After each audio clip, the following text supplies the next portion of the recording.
Hello everyone, it's Ezra here and welcome back to the second video for Ezra review channel. And on today's movie review, we are going to be reviewing a very iconic and most influential movie ever, which is called Seven Samurai.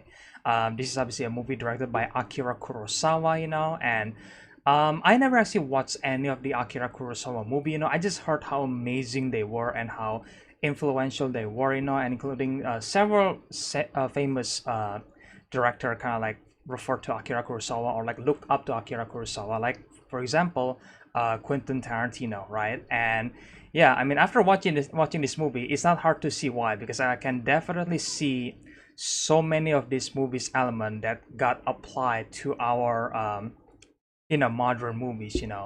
And yeah, this is my first time I was an Akira Kurosawa movie, and I do not regret it for even a minute because even though this movie is very long, I didn't expect to be that long, but it's like holy shit, it's like over 3 hours.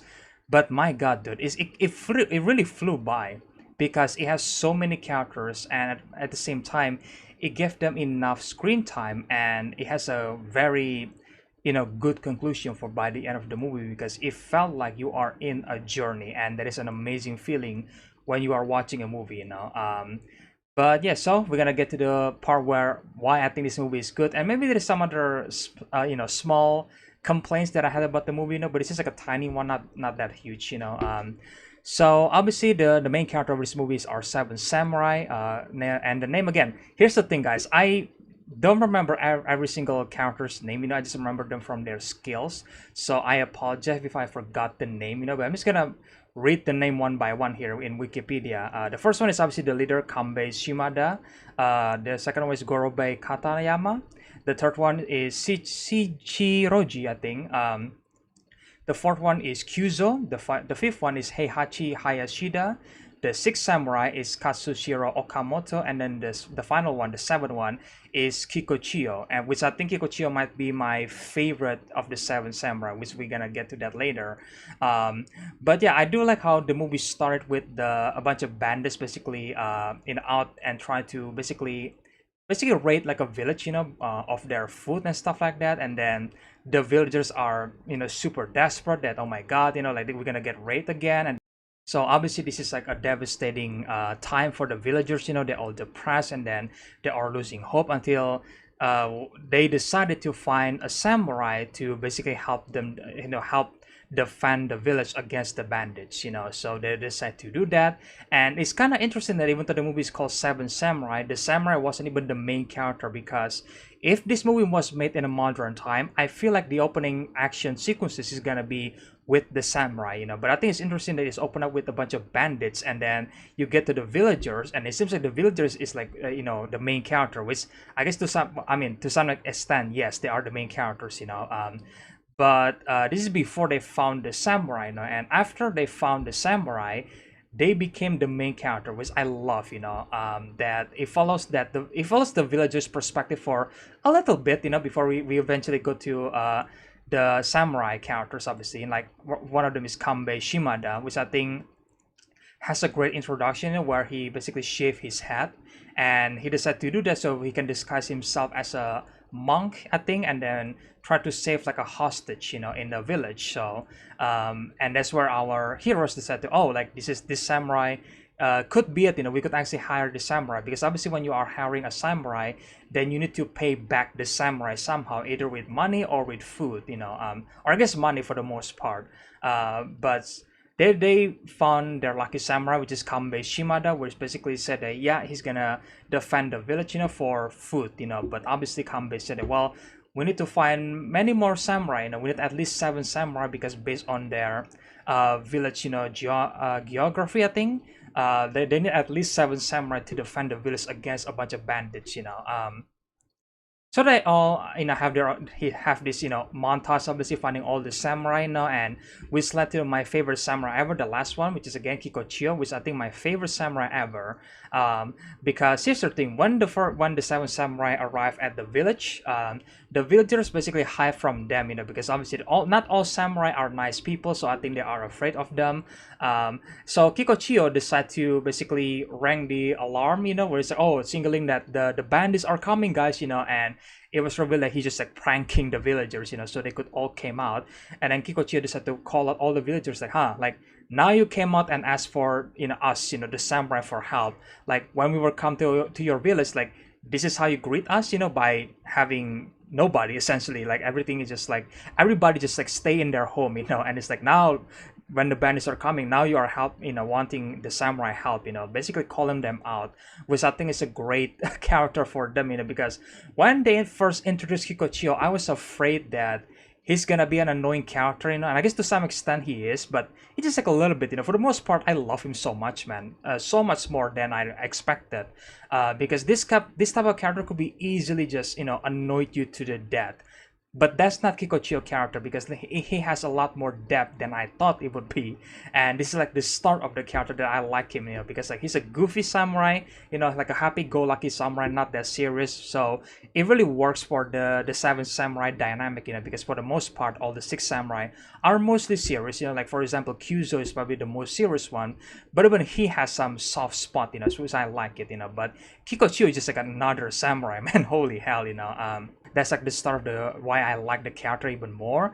But also the next scenes where I think is great, where it was revealed that some of the villagers basically hide several of the samurai weapon and body armor, you could say that, and then obviously Shimada was really understandably was really pissed off, like, oh, like, you guys kill samurai, like, how could you, now you guys are asking for help, like, he doesn't necessarily say that, but you can tell like he is upset by this, and Kikochio decided to call all the six samurai was basically like, the reason why these farmers are acting this way is because of us, like, we are to blame as well, not just the bandits but also the samurai, because the samurai are more capable than these farmers, because what this farmer do, well, they just produce food and then that's it, and it was revealed that, oh, like, maybe a bunch of these farmers has a lot of like food stash in their house, they basically hid them and they don't really share them with anybody, because like, and obviously the six samurai was like kind of pissed off that why would they do that, right? And then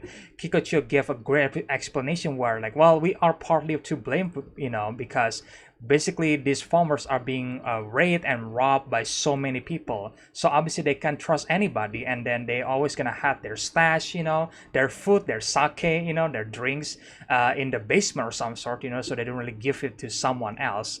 And yeah, I love the acting here as well, and I think the actor of Kikochio, which is Toshiro Mifune, I think he collaborated with Akira Kurosawa like a lot, which I noticed that from his filmography, which a lot of like Akira Kurosawa movie. And yeah, I can see why, man. He plays a great character in this one. I love Toshiro Mifune performance as Kikochio so much, like, again, I love when he was quirky, but I also love when he was so serious, like he was so heartbroken by this, and again, previously it was revealed that he has to carrying this like a family birthright or something like that, and then he showed this to Shimada, and Shimada laughed because like, well, like, this the boys in this name is basically a 13-year-old boy, and obviously you're not 13-year-old, you are stealing this this name, and because of like Kikochio upset by this revelation, it was revealed that he's actually a farmer, turned into a samurai, which I think that's a great addition to this movie. But moving on to other things, I know I talk about Kikochio a lot here. I'm sorry, I just love the character, guys. But yeah, I guess one of the greatest thing about Akira Kurosawa movie, I guess in this one, is that Akira Kurosawa managed to combine a lot of elements into this one movie, because you got drama, you got action, you got character interaction, you got character development, obviously with the others, and yeah, the action is great.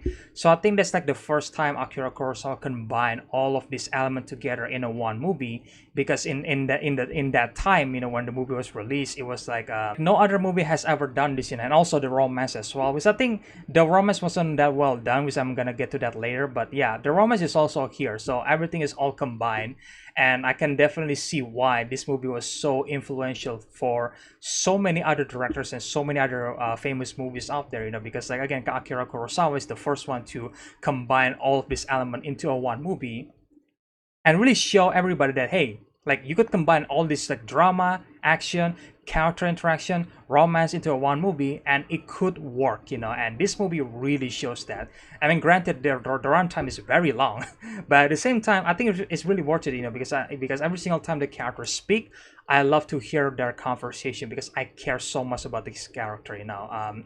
So yeah, the cinematography, the direction is great, you know. The action is obviously great, you know, and obviously that it took like this movie was released in 1954, I think. Yeah, 1954, which is the same year Godzilla released. Wow, you know, a great year for Toho here. But yeah, I think the action is like, yeah, obviously some part of it was bloody, you know, and I think some of them are obviously don't expect a John Wick level of choreography, obviously, if you haven't watched this movie, but just expect the action to be really realistic, and it really works, you know, because you care so much about the character that even if the action wasn't, you know, it wasn't made for you, it could still work because you care for the character, you know. Again, for me personally, I love the action. I know it's a different time, it's a different movie, but I love how Akira Kurosawa done that. You know, I love how all of them are obviously a practical stunt and a practical action. You know, there is no CG back in the day. So like again, I appreciate all the stuntmen doing all the action sequences with the horse and stuff like that. Like that was great. You know, and I especially I love the final battle so much. You know, because I was expecting the final battle to be just like, you know, like a big final, like a big battle, and then the end. You know, and I was expecting that, but no, it's actually we spent like several days in the final battle because there is like 40 bandits, and they're like counting the bandits is, and you know, every time they kill a bandits, they always like cross one of the person off, you know. So oh no, we got 30 bandits left, we got 20 bandits left, so like they're really counting all the bandits, you know, which I did not expect that. I guess because like I'm from the modern you know, movies, you know, where modern movies will definitely do that, you know, where it's like, oh, it's a big action sequences, you know, which is fine. But I love it how Seven Samurai actually has several phases in their battle, you know, where it's like, oh, the phase one, like they arrive, they surveying the area first, you know, with the samurai, and then like the villagers and the samurai attack. So the bandits decide to retreat, and then they decide to figure out the best way to invade the village, you know, to fight the samurai. And then you spend this battle for several days, which I think that's great, you know, because it built the tension that who's gonna survive, and then do they gonna make it, you know. Like we're waiting this for 7 days, sorry, not 7 days, but like several days. And obviously you're also afraid of the surprise attack by the bandits, you know, because they could definitely do that, you know. And it's like, yeah, you like this entire third act is just basically just tensions, you know, with the character and with the bandits as well. And I think it's, and of course like the strategy that was built by the Seven Samurai, we can see it works in the final battle so much more, you know. And it's like, I love it, you know. I love it. It wasn't just like a quick big battle and then the end. So yeah, really love that, you know. So talking about that's all the positive stuff about Seven Samurai, you know, great stuff. But there is a little bit of problem that I had about this movie, and I guess one of them had to do with one of the samurai, you know. I don't remember which samurai it was, where basically this samurai decided to survey a bandit's area, and then like I think one of the villagers has a wife, and his wife either abandoned him or get kidnapped by a bandit. And this scene is always confusing to me in a way, because I don't think they elaborate even further why his wife left the villagers here, you know. But basically when the villagers arrive at this you know, bandit area, he saw his wife. And then when his wife see him, suddenly the wife decided to run back to like a burning building and basically kill herself.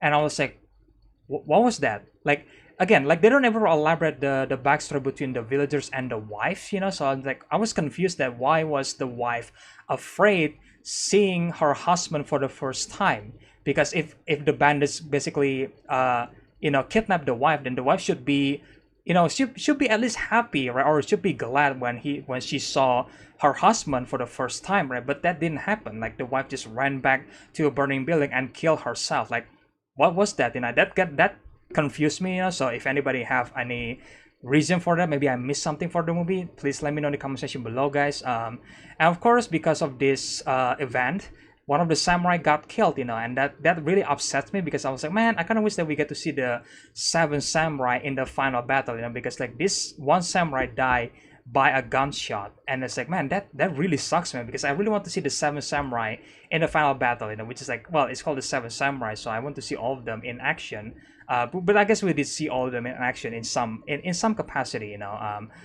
But yeah, I think the other stuff that didn't really work for me is actually the romance, between like the youngest samurai and then one of the villagers' girls, because like here's the thing. I think um, Katsushiro Okamoto, which is like the youngest samurai, I think, and he's basically the one that has a romance plot with one of the villagers, because I think one of the villager's name is Manzo, I think, which is basically like a farmer who basically disguised his daughter as a boy to basically protect her from a samurai. Because obviously, again, in this movie, the samurai is not always a hero, so obviously he's afraid of them, that the samurai might take his daughter, and his daughter name is Shino. And the romance between Shino and Katsushiro or Okamoto, I guess, it's I don't know, man. It doesn't really work for me because like the way Akira Kurosawa handled the romance is a bit weird, where they all just where both of them are like staring at each other's eyes, and then that's it. Like I don't feel any chemistry. I don't feel any build up between the two of them. And I mean, granted, like this is the first movie where everything was combined, so obviously Akira Kurosawa is like testing some of the element here. But to me, it doesn't really work, because right now romance has to be built, and the two characters need to have a chemistry, which is the most important aspect for like a romance story. Like the chemistry between the two of them needs to be perfect. And in this movie, I feel like there is no chemistry between the two characters, between Shino and Okamoto. It's like they just dare to be like, hey, like young samurai and then the young girl from the village, and yeah, they're gonna fall in love. Like that's how it felt like when I watching the movie. So I'm just saying, okay, then like that didn't really work for me, and especially when the final battle already show up, and they decide to have they're doing it for the first time. It didn't really work for me because like the way it was handled, again, it was weird. They just like saw each other and then Shino run away, enter a house, and then having a panic attack, and then they decide to do it, in the house, and then that's it. Like what, and the way their relationship was ended is like it was supposed to be sad, but I didn't really feel sad, to be honest, for Okamoto and Shino, because again, the relationship between the two of them doesn't really well handled, at least in my opinion. And granted, it's like the movie from 1954, so like I think the romance is still pretty basic in movies, so I can't really blame Akira Kurosawa too much, but yeah, it didn't really work for me. But it didn't really ruin the movie at the same time, so I still think it's fine. And obviously I love the ending of this movie a lot, where um Hikochio basically did some really cool stuff where the bandit leader basically shooting up a bunch of the villagers and then kill Kyuzo, one of the samurai, and then Kikochio, this like really badass, because he got shot, but he's still, really angry, really enraged, and he decided to charge the bandit leader and stab him to death. And sadly, we lost Kikochio, and that really sucks, man, because I think he's the coolest character of the entire movie, at least in my opinion. My favorite samurai, from Seven Samurai. So it really sucks to see him die like that. But at the same time, he died in a really badass way, so I can't really complain that much, and the end of this movie is incredible because Kanbei and Kanbei Shimada, basically said, the leader of the samurai, said that, well, this victory belongs to those peasants, not to us. The peasants are the villagers, and I think that's really great, because obviously when the final battle are won, the samurai are just samurai. Like, they're not celebrating the win by the villagers because it's not their village. They're not like the samurai are not part of this village community. And after the battle is done, they just left. And obviously now they lost four of their friends in battle, and the villagers are clearly celebrating. But the samurai, they just like move on. They just move to something else. They just move to another battle. So I think even though like Shimada said that even though that we win the battle, like it's not us who actually win the battle, it's just the villagers, which I think is a great quote, and it really makes sense, and it makes me really just feeling really sad for all of these samurai, because like they're fighting for the villagers, but at the same time, like the villagers, like all they can do is just give the samurai food, and then that's it. And then after that, the samurai just like go somewhere else and probably do another battle or another duel again and again for the rest of their lives. So I think it's a pretty sad life, to be honest, even though it's really cool at the same time. But yeah, I love the movie ending so much, and even though this movie is like 207 minutes long, well, technically 202 because like there's like a 5 minutes intermission in the movie. But even then, I still think it's a great movie, like I didn't really feel the runtime, to be honest, because like every single character and every single storyline was so enjoyable. So yeah, I really love this movie, man. I really cannot wait to watch more of Akira Kurosawa movies. So yeah, let me know in the comment section below, guys. What do you guys think about the Seven Samurai by Akira Kurosawa? Is this your favorite Akira Kurosawa movie? Let me know your favorite Akira Kurosawa movie in the comment section below. And please, if you guys want to, you guys can recommend me which Akira Kurosawa movie that I should watch next, because this is my first one, never watched the other one. So yeah, let me know in the comment section below which movie should I watch next, like that. Maybe I do a review in the future. So yeah, let me know all your opinions in the comment section below, guys. And again, if you guys enjoyed this review, then make sure, guys, slash that subscribe button and like button like a samurai. And yeah, hope stay tuned for more videos in the future, guys. I know this channel are new to some of you, Ezra review, and I plan to review many more movies in the future, and I'll probably review some games maybe in the future, talking about the story and the characters, or even like a character discussion video. I would love to do that, but for the most part, expect more movie reviews in the future. So yeah, stay tuned for more in the future. And again, I really hope you guys enjoy this video, and I will see you guys in the next one then. Bye.